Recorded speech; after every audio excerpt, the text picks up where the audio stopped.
Tonight, Columbia brings you as a guest star, Peter Lorre, one of the screen's past masters of the art of suspense. Suspense is compounded of mystery and intrigue and dangerous adventure. In this series are stories calculated to intrigue you, to stir your nerves, to offer you a precarious situation, and then withhold the solution until the last possible moment. Tonight, for instance, Mr. Lorre plays for us a doctor, a husband, with something dark and terrible on his mind. Was it murder? And if so, can this at last be the really perfect crime? We trust that while you are wondering, we shall keep you in suspense. For Suspense tonight, CBS presents Till Death Do Us Part by John Dixon Carr, starring Peter Lorre.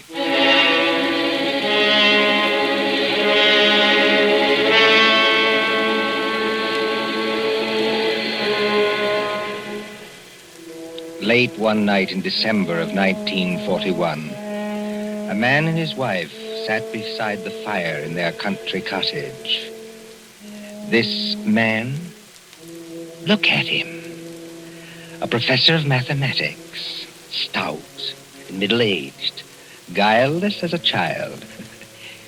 In the remote corner of England where he lives with his pretty English wife, they say of him, jolly decent fellow, you know, for a foreigner. Isn't he? Always a smile for everybody, and so polite. That's why it's such a shame about his wife and that young American. There hasn't been anything between them yet, I'm almost sure. But if the American stays here much longer... Shh, I tell you.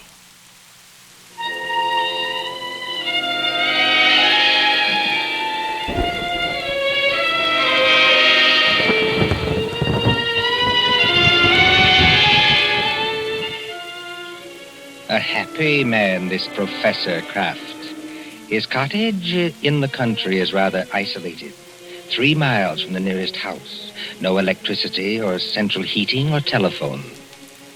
And on December nights like this, a great wind comes rushing off the Sussex Downs. It rattles at the windows, growls in the chimney, and makes unsteady the oil lamp on the table. Professor Irwin Kraft sits before the fire in a snug book-lined room. And across from him, sewing, sits his young wife, Cynthia. A domestic scene. A very domestic scene. Oh, my pet, this is wonderful, isn't it? Oh, so nice and cozy. How I enjoy our little home. It's a pleasure to be indoors on a night like this, isn't it? Yes. Did my darling have a good day? Just about as usual. No adventures, huh? Not exactly. I walked into the village. Walked? Oh, I really blame myself for burying you out here. I ought to get your car. That's not necessary, thanks. Come now, come. Did something happen to upset my little pet today? No. You know, darling, I look at you and I marvel. You marvel at what? At a wife who can actually blush. Yes, with a skin so fair and a conscience so transparent that she can actually blush. I wasn't blushing about... About what? About anything you might be thinking. It's your horrible habit of putting everybody else in the wrong. Oh, but the neighbors don't think that about Papa Kraft. Neighbors don't have to live with you. I do. And you mustn't scratch either. Not when we are so snug here, so cozy, and the kettle on the fire's nearly boiling, and the rum is ready, and the lemon juice, and the sugar for her medicine. Oh, and must I drink that stuff? I don't like rum. But you have a cold, darling. I haven't got a cold. Really, I haven't. Now, darling, twice today I heard you cough. Now, you are going to take your medicine, Cynthia, and take it here and now, and not offend your clumsy old husband by refusing. Why do you keep on treating me like a girl of 16? I love to treat you like that, Cynthia, because I cannot fathom your thoughts. You lock up your thoughts, and that is a dangerous English habit. You see, thoughts accumulate and won't be stifled. And sooner or later, when you least expect it... Well, look out. The kettle's boiling over. So it is. Oh, and please lift it down from there. Of course. I apologize. My darling. There. For a second, you know, you almost frightened me. I frightened you? I suppose it's foolish. Well, here we are, my dear. Here we are. Now, see, I put 2 tumblers on the coffee table. And now, a spoon in each so that the heat doesn't crack them. My dear, must you give me so much rum? Can't I have the small one? But we have to cure that cold of yours, Cynthia. Now comes the lemon juice. Yes. And now comes hot water to the top. Here we are. And 2 lumps of sugar for each of us. There you are, darling. Now let's drink up, huh? Owen, listen. I didn't hear anything. I did. It came from that cupboard over there. It sounded like your accordion. Oh, that's nonsense, darling. That's nonsense. There. There it is again. Well, that's only the wind. Or perhaps a rat that got into the cupboard. Owen, I'm terrified of rats. Go and kill it. Would you mind? Oh, you really sit very heavy labors, my sweet, for one of my weight. Well, if you insist, all right. Well, I'll take a good heavy poker from the fireplace. And, of course, it means a little trip to the cupboard. Owen, never mind. You haven't changed your mind, have you? It'd probably run out across the floor. Come back. Wouldn't run very far, I'm sure. Well, again, if you insist. I can't think what's the matter with me tonight. No? No, You're sure nothing upset you in the village today, huh? certainly not. How about this young American, that fledgling doctor, what's his name? You mean Dr. Craig? That's it, Dr. Craig. Dr. Craig. Didn't someone say he was leaving today for London and then back to the States? I believe so. That's what Lady Randolph told me. And you didn't say goodbye to him? Certainly not. Wow, that wasn't kind of you, darling. That wasn't friendly. What's the matter? Don't you like my nice hot rum drink? No. But you'll give me no peace till I do drink it. That's right, darling. That's right. Now, take it down like a good girl. I'm keeping you company. See? Oh, how pretty she looks. With her yellow hair in the firelight. And her red mouth. And her light little hands. Very pretty. Oh, there is just one other thing, Cynthia. I gave you a letter to post this afternoon. Did you post it? Yes. Registered? Yes. And did you notice to whom the letter was addressed? Everybody notices the address on an envelope. It was to some Mr. Hatherby at Market Shepherd. That's right. But I don't know who he is, if that's what you mean. Oh, Mr. Hatherby is the coroner of this district. The coroner? That's right. That's right. But is there any reason why you should be writing letters to the coroner? Well, there will be tomorrow morning. We have been just drinking poison, my love. Why do you drop your glass, darling?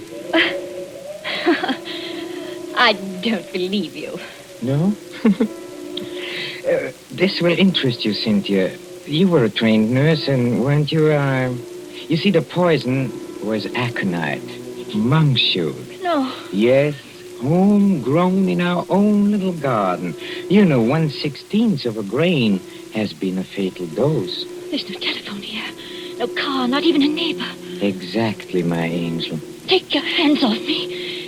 Let me get up. No, my pet. In about 5 minutes, you see, the first symptoms will come on. Symptoms? Yes. Our throats will grow dry. Our eyesight will turn dim. No. And presently we'll lose the use of our limbs. Well, there are convulsions before the end, I believe, but we won't feel them.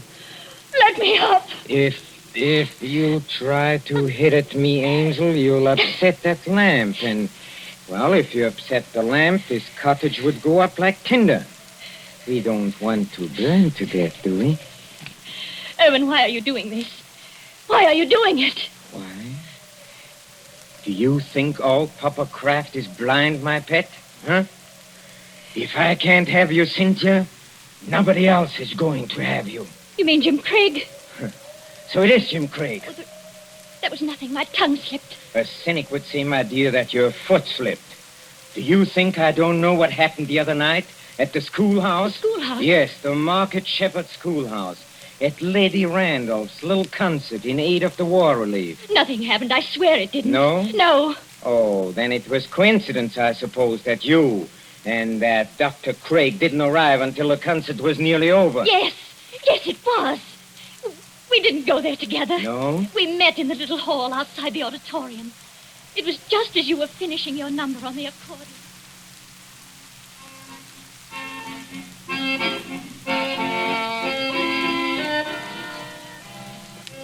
Oh, I beg your pardon. It's so dark here, I almost bumped into you.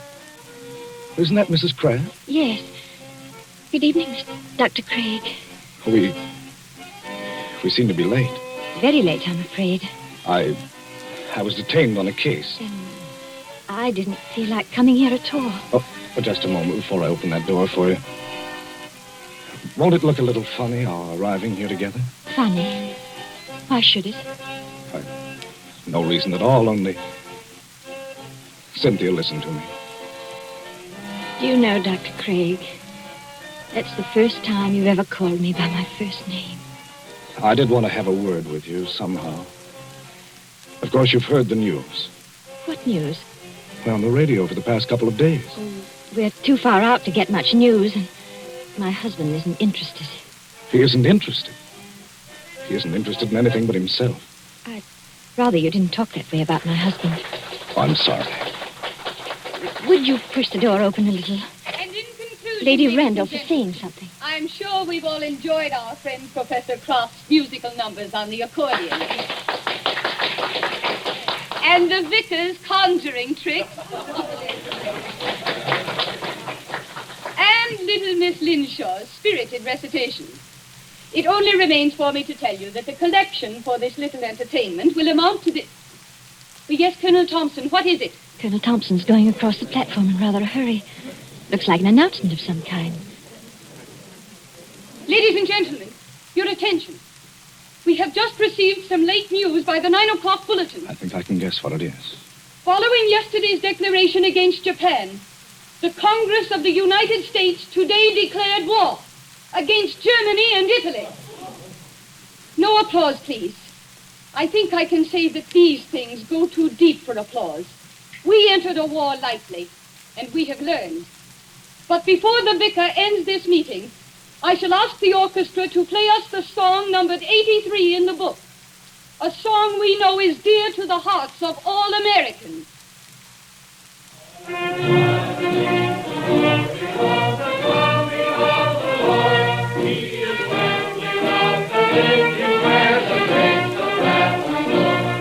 Close the door, Cynthia. Jim, this doesn't affect you. Naturally, it does. You won't be leaving England. Probably in a very short time. They'll be needing doctors. But does a formal declaration of war make any difference? What does it mean to you? What does it mean? I can't explain it, Cynthia. It's all in that song. If they're going to need me, I'll go back. Can't you do just as much good here in England? I don't know. That depends on what the army says. And doesn't anything depend on what I say? We haven't got much time, Cynthia. That crowd will be out in a minute. Yes. And we won't admit it, will we? Admit what? Admit how we feel about each other. I haven't said... Nor I. I was only talking about what we were thinking. No, we won't admit it. You say you can't explain about the war. I can't explain about this. Don't try. It's better this way. Owen's been very good to me. And he's such a childlike person. Yes. Everybody likes him. Oh, he has his tempers, and he's just not easy to live with sometimes, in spite of what they think. But I can't do anything to hurt him, because he'd never do anything to hurt me. Never, never, never in the world.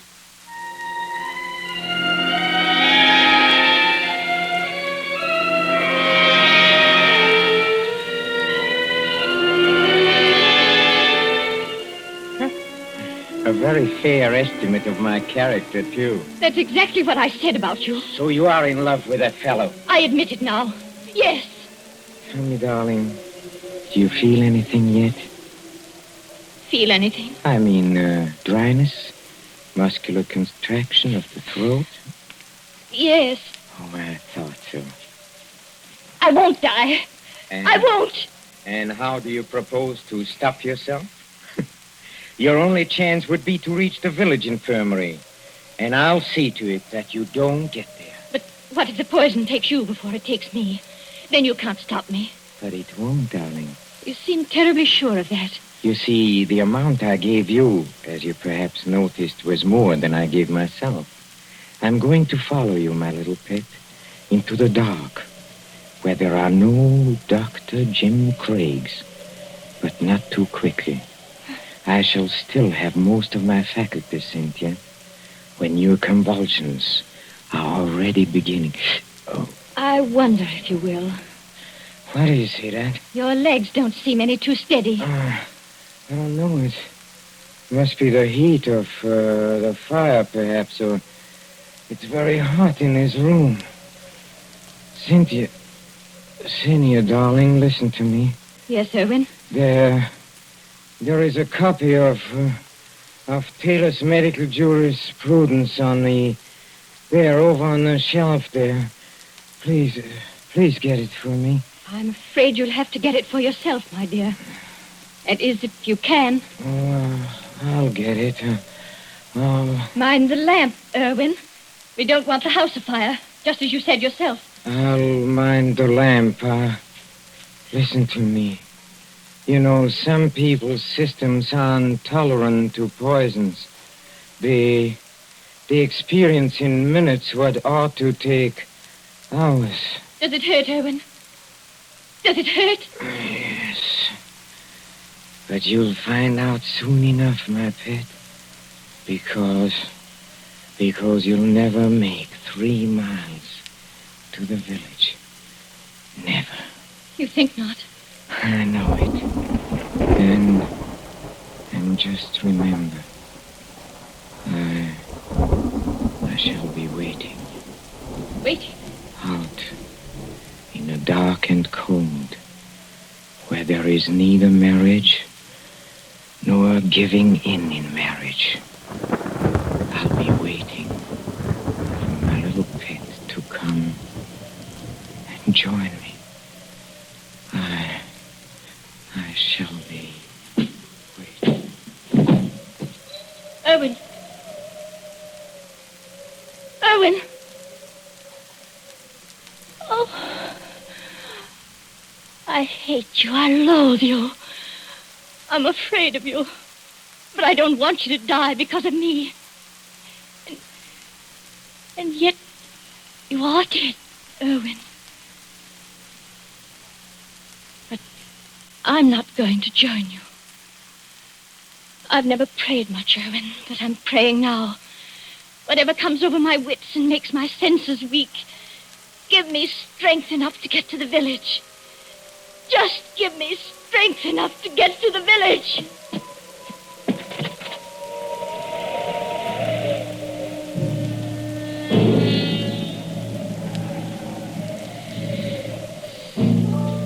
An empty room now, except for the motionless figure by the fire. The great wind enters through an open front door and makes the lamp shake dangerously on the tables. The whole house creaks. Otherwise, it is very quiet. Suddenly, the corpse sits up. Professor Kraft looks pleased, doesn't he? Very pleased. Very alert as he moves over to a certain cupboard door. Well, and now I think the real fun can begin. Patience, patience, patience, my friend, while I open the cupboard door. Well, there we are. I hope you haven't been too uncomfortable, Dr. James Craig. I'm all right, thanks. So you managed to get the gag out of your mouth, huh? I managed it, yes, just now. I'm too late. Well, you are still securely tied up, I'm glad to say. You know, you gave me several very, very unpleasant moments, young man, when you got your foot on that accordion. Did I? Well, Cynthia thought you were a rat and wanted me to kill you. You know, she shows very good sense sometimes. I could hear both of you talking. Thanks very much. Oh, of course, you could, of course. Excuse me, please. I forgot that. Yes, and I could see you, too, through a crack in the door. Well, you were intended to see us. But now, come on. First of all, I'll drag you out of here. Yes, now, let me take you. Yes, sir. Now we can sit down and have a nice, cozy little chat, huh? How much aconite did you give Cynthia? How much? Oh, about 2 grains. 2 grains? Well, then she can't possibly... No, she can't possibly live until morning. But she can live long enough to testify that she saw me die. And how much poison did you take yourself? I? None. None at all? No, none at all. But you mixed those drinks out of the same materials. I saw you do it. Well, but there wasn't any poison in the rum, young man. You see, 2 lumps of sugar steeped in aconite were dropped into Cynthia's glass. I marked them, and I didn't make a mistake. Can you see the beginnings of Papa Kraft's plan? Why, you... You see, Cynthia left the door open, my friend.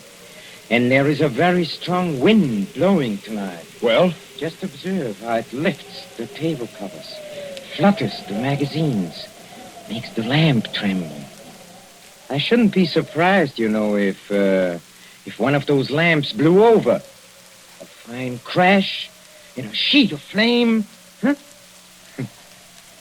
And when they come here tomorrow morning, after Cynthia's testimony in my letter to the coroner, they'll expect to find at least a few charred bones among the ruins. And, of course, they must find some remains. Whose remains? Yours. Yes, you've got me tied up pretty well, haven't you? And now, you see... Now comes the best. You were last seen going towards the railway station, to London, and then to America. Nobody will inquire after you. Except Cynthia. That's right, except Cynthia, who will be dead. That I waylaid you and brought you here while Cynthia was in the village will not be known to our good coroner, and I shall disappear. What do you think of it, young man, huh? I think it's rather good, huh? You're going to let me burn to death? Yes, and I shall enjoy the necessity. By the way, too bad you missed my performance at Lady Randolph's concert. It was very nice. But, then I think you were otherwise occupied. You could call it that. Occupied, I think, in making love to my wife. You hurt my vanity, young man, and you are going to suffer for it. I never made love to your wife. No? No. But I don't suppose you could possibly believe that. Are you already begging for mercy? Now, come on. Are you begging for mercy? No, I think not. Dr. Craig, I don't like the way you're taking this. I really don't. Don't you? No. You ought to be afraid. All decent men should be afraid.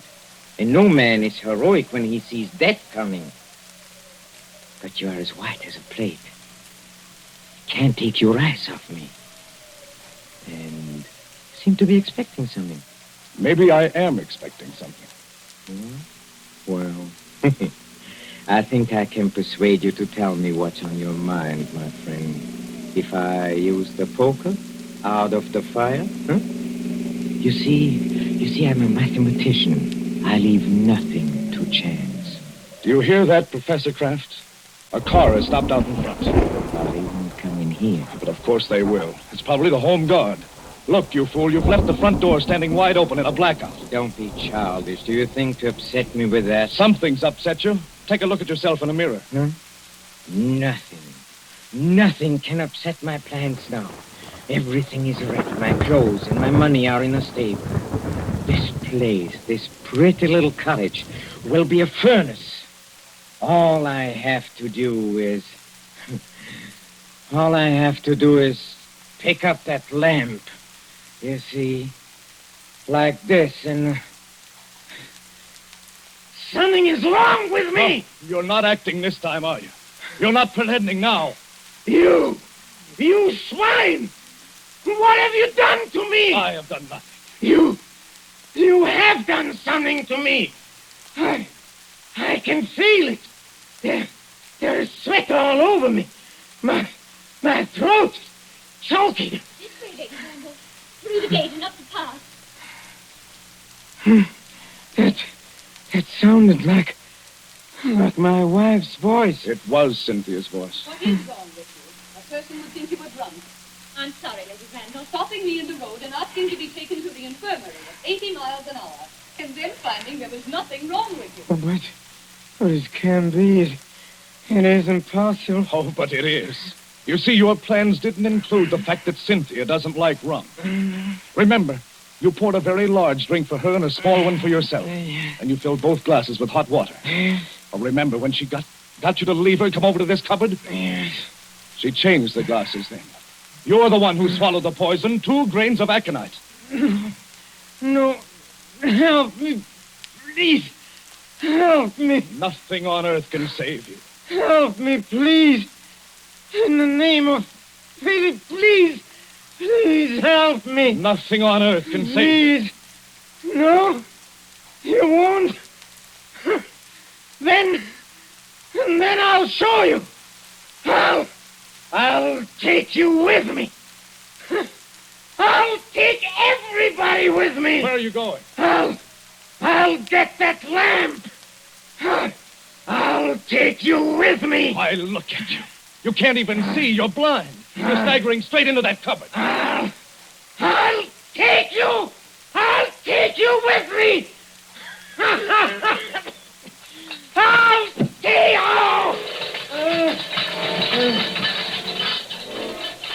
you. Jim, what are you doing here? Come in, Cynthia. Come in and take a look at the man who died twice.